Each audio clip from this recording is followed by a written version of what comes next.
Sud Radio, quels sont vos droits? Patrick Ramael. Bonjour Patrick Ramael. Bonjour. Magistrat honoraire, ancien président de cour d'assises. Aujourd'hui, justement, vous nous faites une déclaration d'amour à cette juridiction où vous avez passé tant d'heures. Oui, je l'ai quitté définitivement le 31 décembre 2021. Et c'est l'occasion donc de revenir sur cette juridiction populaire.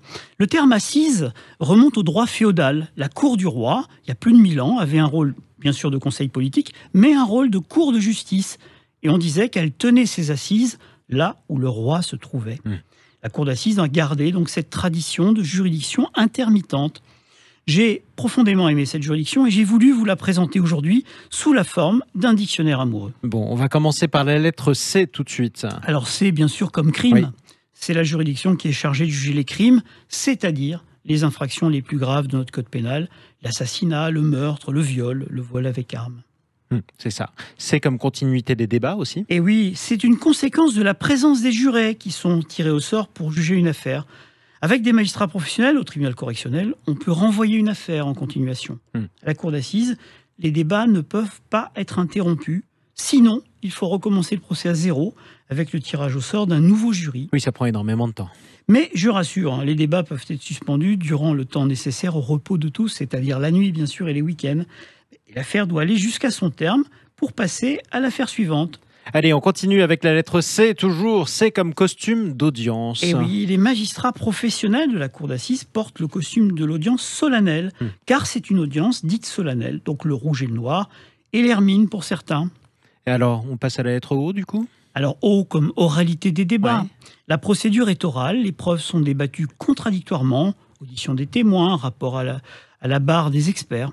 Les jurés n'ont pas accès au dossier et le président, au moment de partir délibérer, n'a pas le droit d'emporter le dossier dans la salle de délibération. Tout ce qui n'a pas été discuté contradictoirement à l'audience, donc, ne peut pas être retenu. Et vous avez retenu aussi la lettre U. Et oui, U comme urne. Le nom des jurés, on les met dans une urne. Au moins 20 jurés en première instance, 23 en appel. Le président mélange toutes ses cartes et il tire 6 jurés au sort en première instance et 9 en appel. C'est ça. On passe à la lettre R ? Et oui, c'est la dernière de cour. Oui, comme récusation. La récusation, c'est la possibilité pour les avocats de corriger le sort. Les récusations ne sont pas motivées. On ne veut pas qu'un juré soit tiré au sort pour l'avocat ou l'avocat général. Et ce droit existe. 4 jurés pour la défense en première instance, 5 en appel. Sur quel critère d'ailleurs ?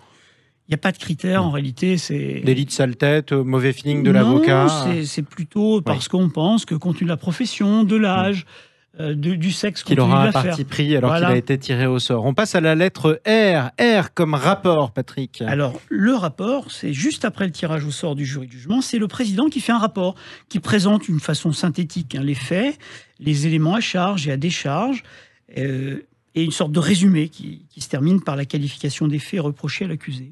Merci beaucoup, Patrick Ramael. Alors, l'audience est levée, à la semaine prochaine. L'audience est levée.